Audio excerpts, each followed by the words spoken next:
Hello, good morning, friends. How are y'all doing today? Happy Tuesday. It is Tarot Tuesday, so I will be on later on with our card of the week. Until then, let's get into our Hey Witch card of the day, shall we? Wait, I have a question for you. Have you seen that I am doing a retreat in the spring? Definitely go check that out. That's up on the clickable space. You know where to find that, yeah? We're going to be staying in a shire house, okay? All Hobbit style and shit. So if that sounds like something that you would like to do and do some breath work with me, we're going to be pulling some cards, we're going to be talking astrology, all the fun things. Definitely go check out that space on the clickable thing. You know where to look. Either way, let's get into today's Hey Witch card of the day now, okay? So today's prompt from my Rekindle the Flame prompts is, how can we best care for ourselves spiritually? Yep, these are our check-in prompts for this month.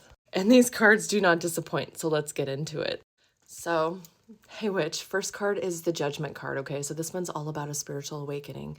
So to me, this is telling us that we need to be aware. We need to be paying attention, okay?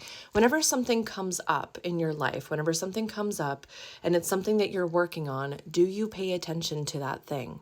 As an example, sometimes whenever I am working on my imposter syndrome, I notice more my self-doubts coming out, more of my so-called inadequacies, more of my insecurities show up. And that's all coming up so that we can see something clearly. I know how disheartening it can be whenever we're working on imposter syndrome and we start to see more things, but that's kind of what happens. I firmly believe that Source is making sure that we are paying the fuck attention. I know that's my goddess pointing out my shit so that I know what to be working on. So instead of shying away from it, we need to be deep diving into it as much as we possibly can in each moment. I firmly believe that we do this work in layers. We're like ogres, y'all. We got layers. So part of what we can do for ourselves spiritually is be paying the fuck attention.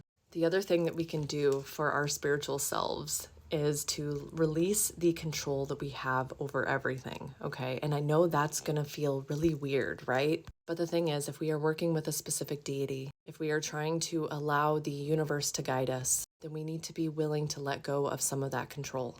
We need to start to trust the process. I know how fucking hard that is, y'all. But the thing is, whenever we do let go of that control, even just a little bit, a lot of times we will be amazed the directions in which we go. And I know trust is a hard one, okay? I get it. I got some trust issues, Scorpio sun here, okay? But if we are working with the deity, trust needs to be the foundation of that relationship.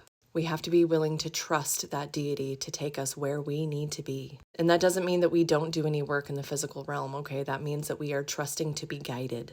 That means that whenever we see something that looks like guidance, that feels like guidance on next steps, we take those next steps. And I know that can be hard for a lot of us. So take your time with this one. Use the time that you have to build that trust. So how are you going to have faith in your deity as well as having faith in yourself? And by that rote, being able to welcome in this new level of trust. Let me know in the comments and I'll see y'all later on for the card of the week. Bye, friends.